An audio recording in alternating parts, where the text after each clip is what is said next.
Fun FM. Let's laugh together. Hello listeners, Fun FM অফিসিয়ালের আরও একটি ইমেল এপিসোডে আপনাদের স্বাগতম। আজকের এই ঘটনাটি পাঠিয়েছেন ভূতের কাছে পুটকি মারানো এক যুবক। যেভাবে লেখা আছে আমি সেভাবে পড়ছি। তো রাসেল ভাই, আজকের ঘটনাটি লিখতে বসছি, সেইটা আমার এক বন্ধুর সাথে ঘটে যাওয়া এক বিচি হিম করা এক লোমহর্ষ ঘটনা। সে ঘটনাটি আমার বন্ধু বলার সময় বিচিটা শক্ত করে ধরে রাখতে বলছিল।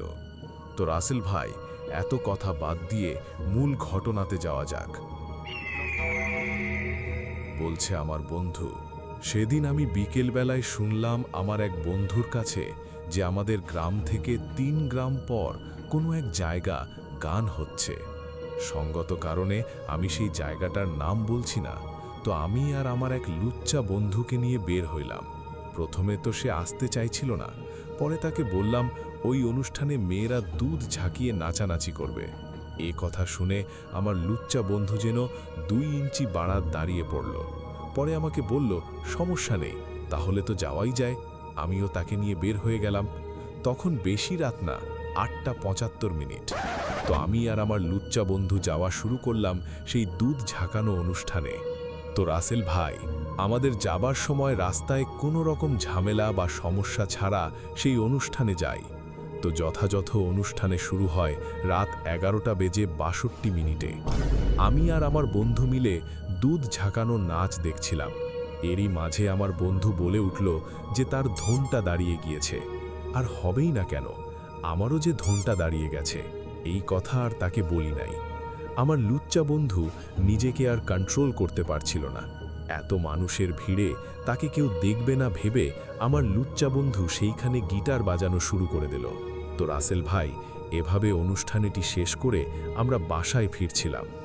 লোকালয় ছেড়ে চলে এসেছি। হঠাৎ আমি খেয়াল করে দেখলাম যে বেশ কিছুটা দূরে 4টা লাল আলো এপাশ থেকে ওপাশ যাওয়া আসা করছে। তো এই বিষয়টা আমার বন্ধুকে বললাম না, কারণ সে এমনিতেই ভীতু প্রকৃতির। তাই আর তাকে কিছু না বলে নিজেদের মতো হাঁটছিলাম। আমাকে পিছন থেকে কেউ একজন খুব মোটা আর গম্ভীর স্বরে ডাক দিল। তার ডাকটা এমন ছিল, কিরে 2 লুচ্চা। এমনভাবে বাতাসের সাথে কথা মিলিয়ে যায়। আমি বিষয়টা কাকতালীয় ভেবে আবারও হাঁটা শুরু করি। এমন করে কিছু সময় চলার পর আবারও ডাক দিল, কিরে 2 লুচ্চা। এবার আমার বেশ কিছুটা ঘাবড়ে যায়। এমন করে মাঠ পেরিয়ে যখন বাঁশ বাগানের রাস্তা দিয়ে যাচ্ছি, এবারও ডাক দিল পিছু থেকে।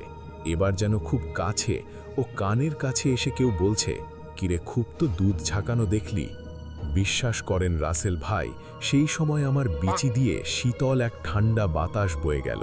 তো এবার আমি সাহস করে পিছনের দিকে তাকিয়ে যেটা দেখলাম হয়তো আর কেউ দেখতে চাইবে না। বিশ্বাস করেন রাসেল ভাই, আমি মোটেও প্রস্তুত ছিলাম না সেইটা দেখার জন্য। আমি পিছন ঘুরে দেখি এক বিশাল বড় ধনের অধিকারী তার ধনটা খাড়া করে নিয়ে দাঁড়িয়ে আছে। এইটা দেখার পর বিশ্বাস করেন রাসেল ভাই, আমার বিচি হিম হবার মতো অবস্থা।